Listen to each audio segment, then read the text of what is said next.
Hechos capítulo 2, verso 40, yo quiero leer en el nombre del Padre, del Hijo y del Espíritu Santo. Y dice así: y con otras muchas palabras testificaba y les exhortaba diciendo: sed salvo de esta perversa generación.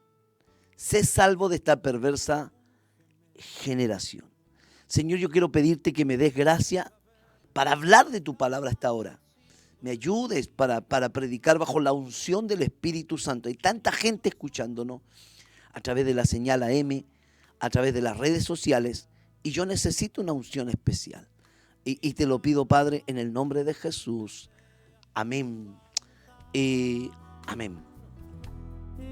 Yo solo quiero recibir un toque tuyo, sí, Señor, y que tu unción me pueda transformar.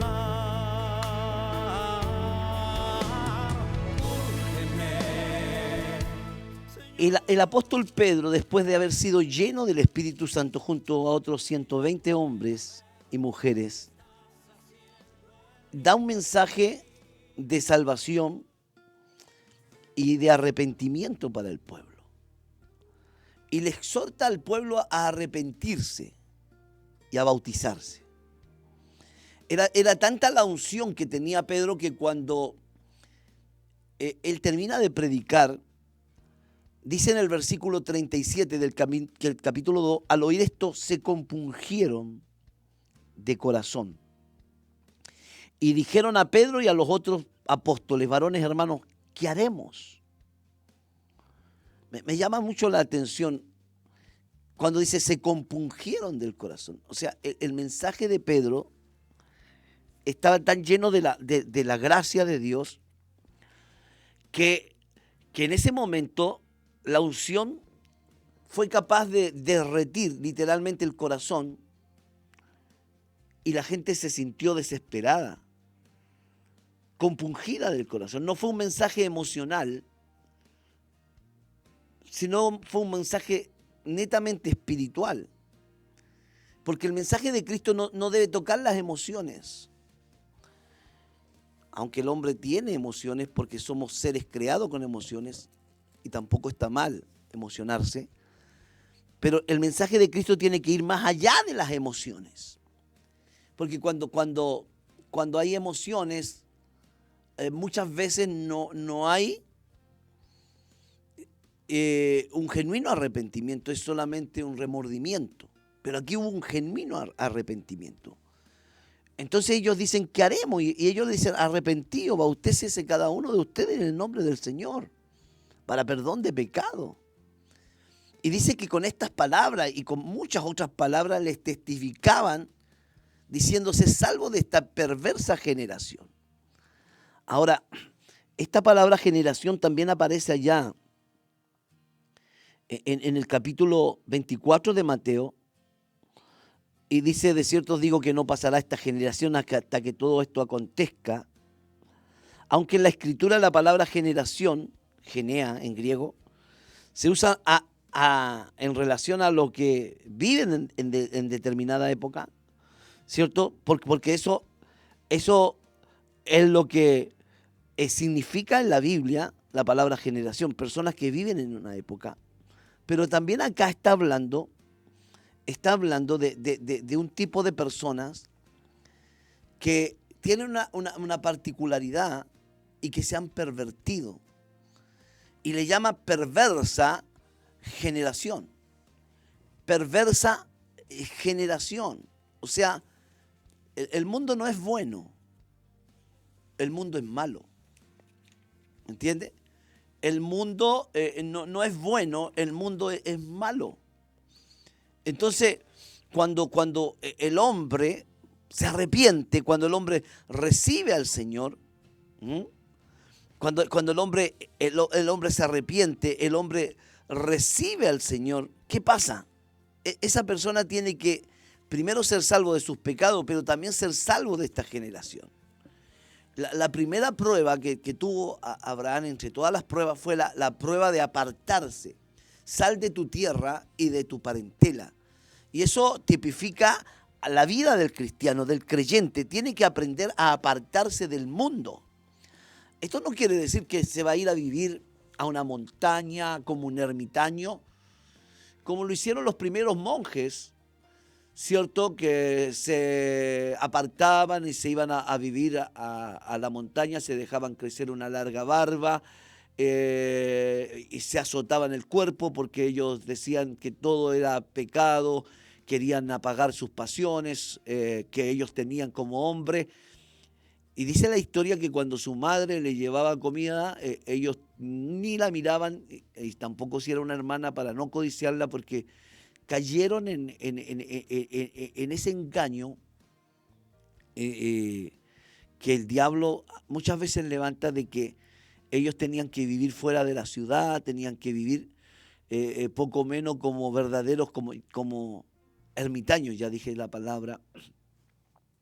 Escuchaba yo también hace poco cuando comenzó esto de la pandemia en una iglesia acá en Santiago, se levantó un profeta y dijo, bueno, el Señor viene pronto, empezó la tribulación, por lo tanto vendan sus casas porque hay que irse a vivir a un lugar lejano, al campo, por la destrucción, por lo que va a venir, pero también para apartarse del mundo.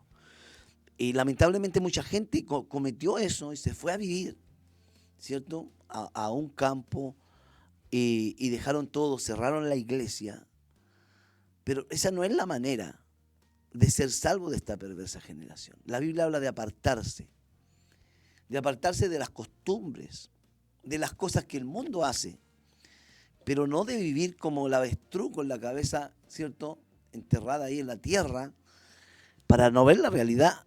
Aparte somos un agente de cambio. La iglesia es sal de la tierra, la iglesia es luz del mundo. La iglesia fue creada y cumple un rol, cumple una labor.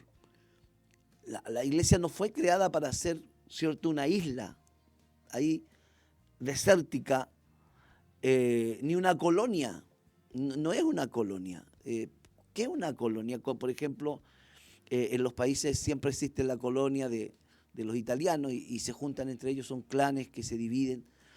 La iglesia tampoco es así, no es que somos extranjeros y estamos en esta tierra. No, nosotros tenemos que conquistar, tenemos que predicar, tenemos que influir en el mundo. Entonces, si usted se aparta completamente del mundo, ¿a quién le va a predicar?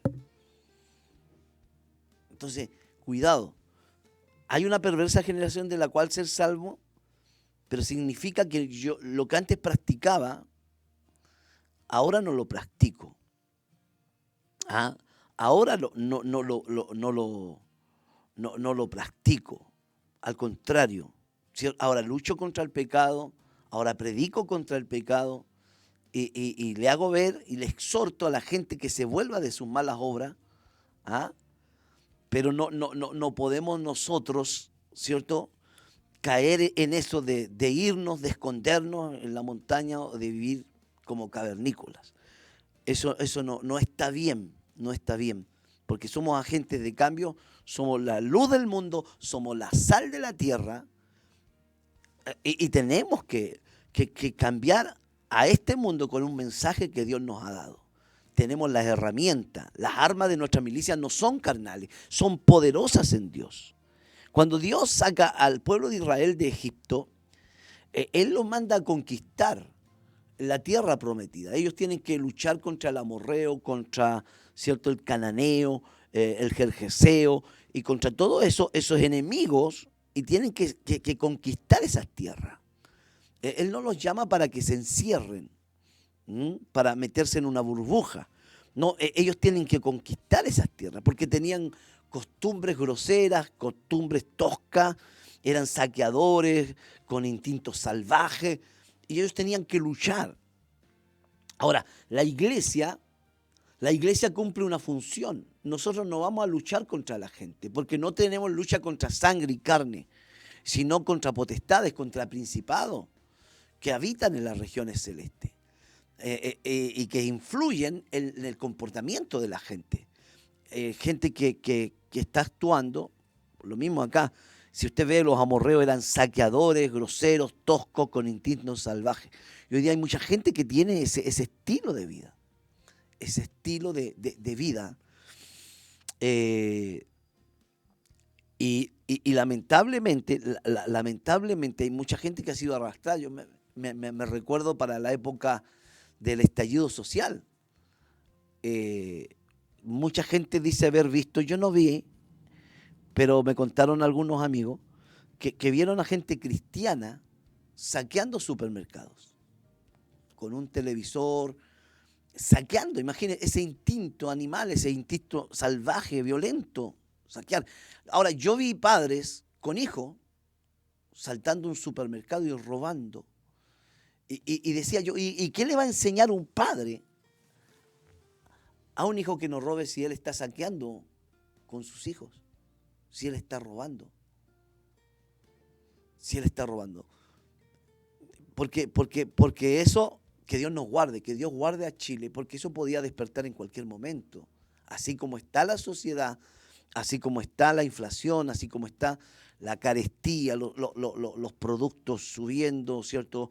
Los combustibles subiendo, el alimento subiendo. Alguien reflexionó, y yo quiero que usted también piense un poquito en esto, porque a veces estamos tan ocupados, no nos detenemos a pensar un poquito. Se dice que el estallido social, bueno, fue y comenzó porque la micro, ¿cierto? El pasaje había subido 20 pesos, el transporte público, ya sea micro, 20. Entonces la revuelta por 20 pesos. Y lo comparaban a una revuelta que hubo años atrás, no me recuerdo qué gobierno, pero era por la chaucha, decía, por una moneda que no valía nada. Y la ira, son todos movimientos que están orquestados, armados, ¿cierto? Que son cosas que son ideadas con mucho tiempo.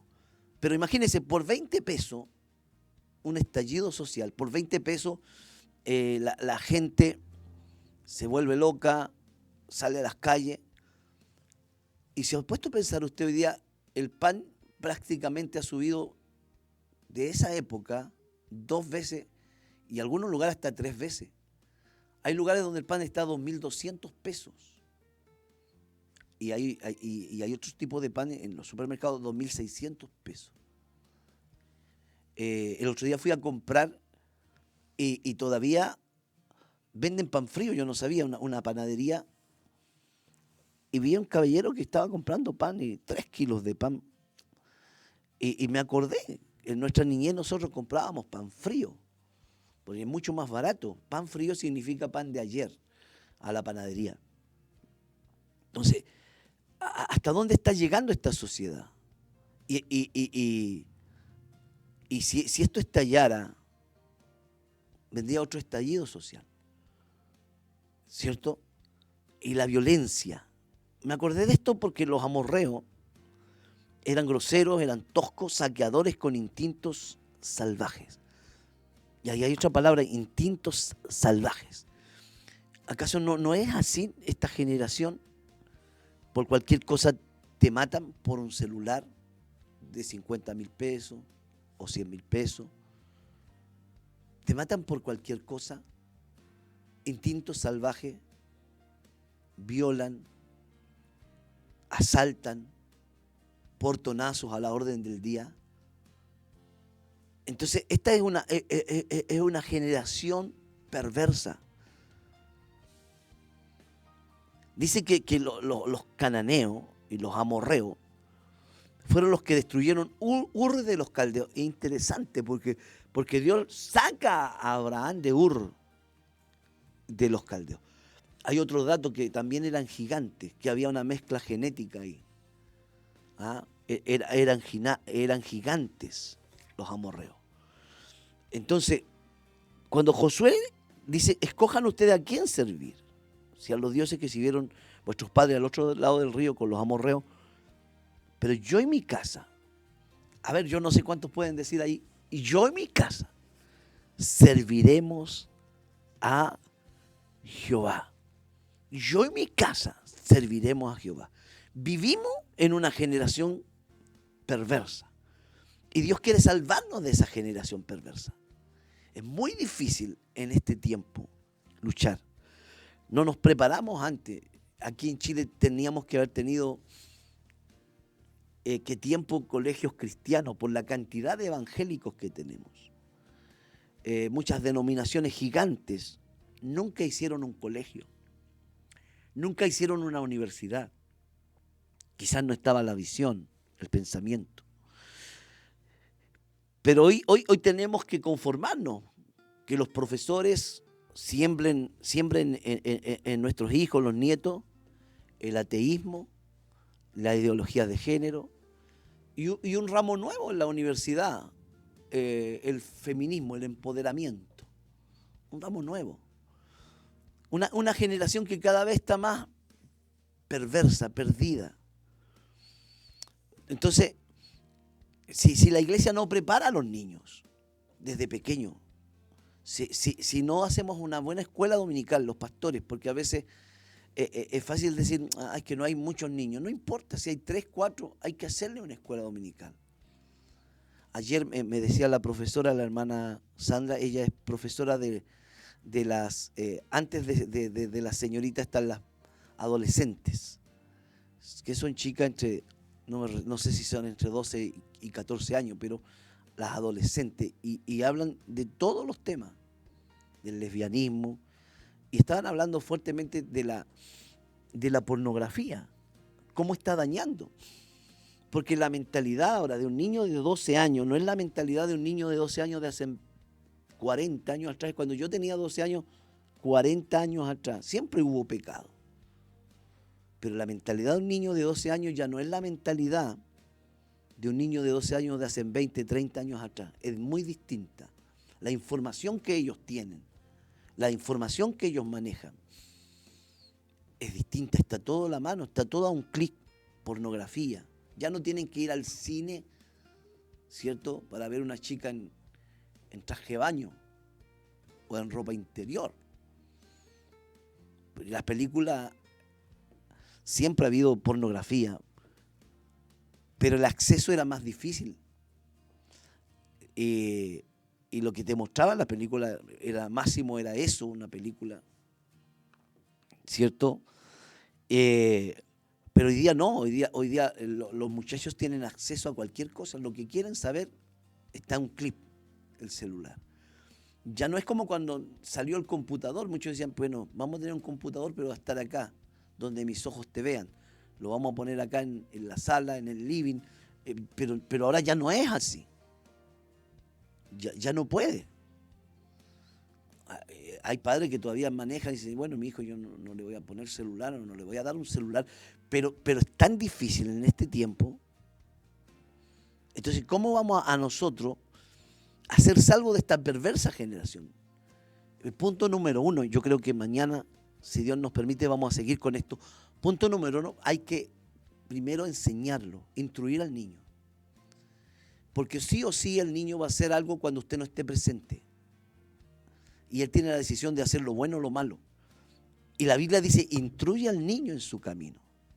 Intrúyelo. Enséñale la palabra. Enséñasela con la gracia del Señor. Me di cuenta de algo. Hay padres que han cometido el error de descarriarse o detenerse en la casa y no ir a la iglesia por meses. No van. ¿Por qué? Porque ya sea porque se enojaron, se sintieron mal con alguien, se defraudaron o simplemente se enfriaron. Y luego, por misericordia, Dios los restaura. Pero no vuelven los hijos, no vuelve la hija, que estaba en una edad difícil cuando él se quedó en la casa, cuando los papás ya no vinieron a la iglesia. Vuelven ellos, pero no vuelven los hijos. ¿Por qué? Porque ellos descuidaron su campo, descuidaron su casa. Y al descuidar su casa, ¿cierto?, el diablo se metió en el corazón de los hijos. Hay una palabra de esperanza, el Señor va a hacer algo en ellos. Y gloria a Dios por aquellos que vuelven al Señor. Me alegro cuando veo a alguien que estaba descarriado, detenido en la casa y ahora camina. Entonces, pero el problema está, es que si tú te quedas, por eso tú no puedes ser un cristiano con laguna, un cristiano que te quedáis 6 meses en la casa, un año en la casa, por mañoso, porque por cualquier cosa, no puede ser así. Ni tampoco un cristiano de estos bipolares, cristianos bipolares, ¿cuántos cristianos bipolares? Los pastores conocemos a los hermanos bipolares. Ya ya anda con la maña. Ya le dio la cuestión. No. Ese es un mal ejemplo para los hijos. Si vamos a instruir a nuestros hijos, tenemos que tener un carácter firme y pedirle a Dios que nos dé fortaleza. Fortaleza, porque detrás de nosotros hay una familia. Detrás de nosotros hay una familia. Yo no sé cuánta gente hoy día puede entender que detrás de nosotros hay una familia. Entonces, si el padre que es cristiano es perezoso para servir a Dios. Ahora, conozco padres que son perezosos, son flojos. Dicen, hijo, tenéis que ir a la iglesia. Bueno, papá, si usted no va, papá, ¿qué me va a obligar a mí? Entonces, hay cosas que en esta vida valen. Nos cuidamos porque amamos a Dios, porque tenemos temor de Dios. Pero nos cuidamos también porque tenemos hijos. Porque no queremos que nuestros hijos, ¿cierto?, paguen las consecuencias. La Biblia dice que el hijo no lleva el pecado del padre, y eso está bien. Y el padre tampoco lleva el pecado del hijo. Pero, escúcheme un poquito más, pero cuidado. Punto número 1, instruye al niño en su camino. Pero para instruirlo, no solo con la boca, también con el ejemplo. Mañana seguimos con la segunda parte de este tema, sed salvo de esta perversa generación. Si le gustó el tema, si Dios le habló, escríbame su comentario, que el Señor me los bendiga y que el Señor me los guarde. Gracias, Moisés, gracias. Mañana la segunda parte, que Dios te bendiga, hermano. Gracias por escucharnos.